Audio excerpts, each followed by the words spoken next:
Hello everyone, आज है 5 जुलाई और आज इस वीडियो में हम बात करने जा रहे हैं संवर्धना मदरसन इंटरनेशनल के बारे में। देखिए, आज ये कंपनी ट्रेंड में थी। आज बड़ी रफ्तार इसने दिखाई है, 90 रुपये के आसपास पहुंच चुका है। एक्चुअली में देखा जाए तो सुबह और बड़ी तेज़ी थी, 92 रुपीज़ का ये शेयर था, लेकिन बाद में करेक्शन दिखाया, लेकिन फिर भी 6% की रफ्तार पे ये क्लोज हुआ है। बातचीत करेंगे इस वीडियो में कि भैया तेज़ी की वजह क्या है, लॉन्ग टर्म का आउटलुक क्या बन रहा है, मौके बनेंगे भी कि नहीं। देखिए, वीडियो को शुरू करूँ उससे पहले अगर आपने अभी तक चैनल को सब्सक्राइब नहीं किया है तो प्लीज़ अभी इसे सब्सक्राइब कर लीजिए, क्योंकि आगे भी बहुत सारे वीडियोस हैं जो आपको काफ़ी ज़्यादा हेल्प करेंगे।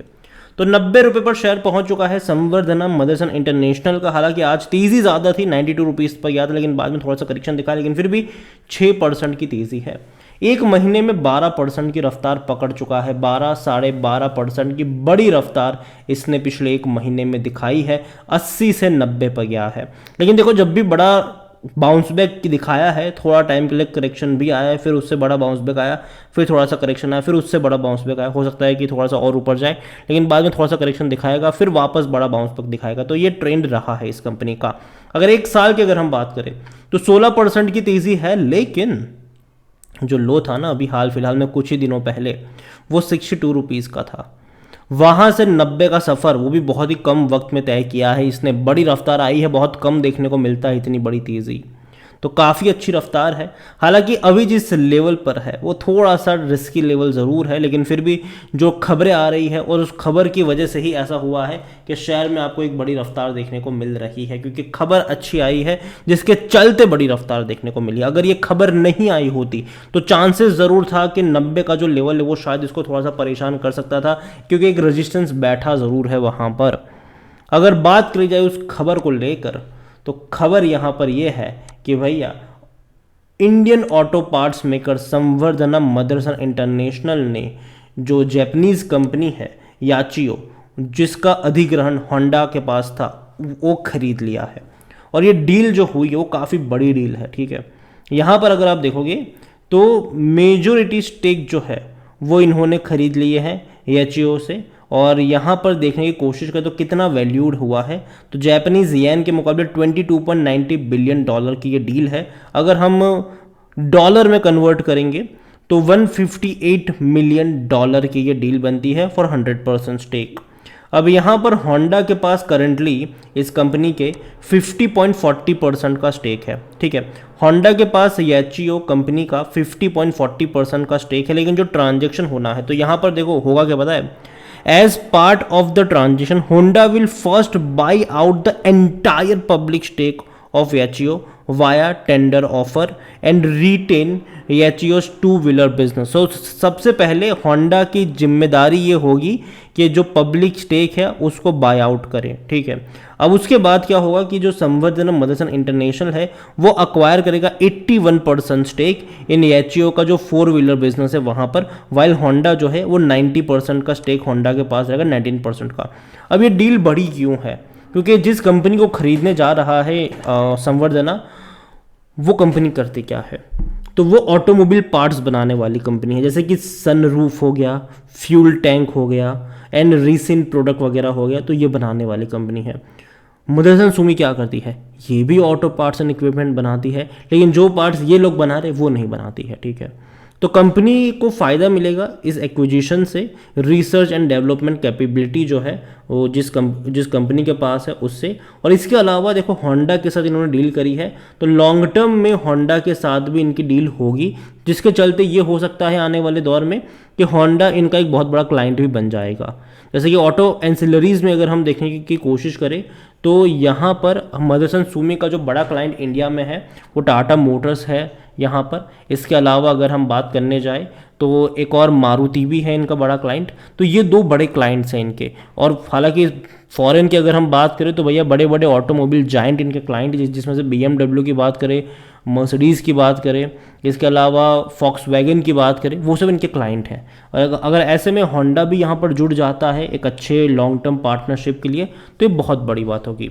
The close proximity to Honda motor plant across the global provides an opportunity to offer existing product to Motherson Sumi to Honda motor globally। और ये बड़ी बात है, बड़ी बात है ये। यहाँ पर जिस कंपनी को ये अक्वायर कर रहे हैं वो ये है कि four wheeler business employ about 3,200 people in manufacturing research development centre across 8 countries including US, Brazil, Mexico, China, Japan, Thailand, Indonesia and India. तो ये बड़ी बात है, डील कोई छोटी मोटी नहीं है, बड़ी डील है। अब डील के बाद अगर हम बात करने जाए कि क्या मानना है, जो एनालिस्ट है उनका क्या मानना है यहाँ पर, तो जो नमूरा है उन्होंने अपना टारगेट बढ़ाया है और पहले जो उनकी रेटिंग न्यूट्रल थी नमूरा की उसको बढ़ा के बाय रेटिंग में रखा है। 90 का जो टारगेट था उसको बढ़ाकर 105 रुपये का कर दिया गया है और उनका ये मानना है कि ये जो एक्विजिशन है वो काफ़ी अट्रैक्टिव वैल्यूएशन के ऊपर हुआ है। यहाँ पर अगर हम बात करें तो analyst at JM financial to share similar views, उनका भी कहना है कि देखो भैया जो एक्विजिशन हुआ है वो काफ़ी अच्छे वैल्यूएशन के ऊपर हुआ है और उनका भी बाय रेटिंग है मदरसन सुमी में और 120 रुपये का टारगेट है उनका। कंपनी के बारे में अगर हम बात करने जाएं तो कंपनी का जो मार्केट कैप है वो 57,000 करोड़ से भी ज़्यादा का देखने को मिल रहा है। इसका जो पी रेशियो 38 का, अभी भी इनके एवरेज इंडस्ट्री से कम ही है, ये कह सकते हो आप यहाँ पर। लो डेट टू इक्विटी रेशियो मतलब कम कर्जा है कंपनी के ऊपर। हालांकि इनका जो आरओई है वो उतना अच्छा नहीं है। डिविडेंड पे कर रहा है लेकिन छोटा फोटा मतलब ठीक ठाक है, ठीक है। 65 पैसा पर शेयर का इन्होंने डिविडेंड पे किया इस साल, पिछले साल भी उतना ही पे किया था। लेकिन रेवेन्यू में बहुत बड़ी तेज़ी आ रही है। आप देखिए क्वार्टर ऑन क्वार्टर रेवेन्यू जो है वो बहुत बड़ी रफ्तार पकड़ते हुए नजर आ रहे हैं। लास्ट क्वार्टर में 22,475 करोड़ का इनका रेवेन्यू था और प्रॉफिट था 655 करोड़। तो बहुत तेज़ी से प्रॉफिट और रेवेन्यू बढ़ते हुए नजर आ रहे हैं, जो कि अच्छा साइन है। शेयर होल्डिंग के बारे में अगर हम बात करने जाए तो जो प्रमोटर है उनके पास कितने परसेंट की होल्डिंग है, तो 64.77% है और छोटी सी 1.18% की होल्डिंग प्रमोटर की गिरवी भी है। पब्लिक के पास 9.56% की होल्डिंग है, एफएस के पास 10.87% की होल्डिंग है, अदर डीएल्स के पास 14.80% की होल्डिंग है, जिनमें से म्यूचुअल फंड्स बड़ी क्वांटिटी में और वो लगातार खरीदारी कर रहे हैं। एक भी क्वार्टर ऐसा नहीं रहा जब म्यूचुअल फंड ने बिकवाली करी हो, पिछले 5 क्वार्टर को अगर हम देखें तो, और एक अच्छा साइन है।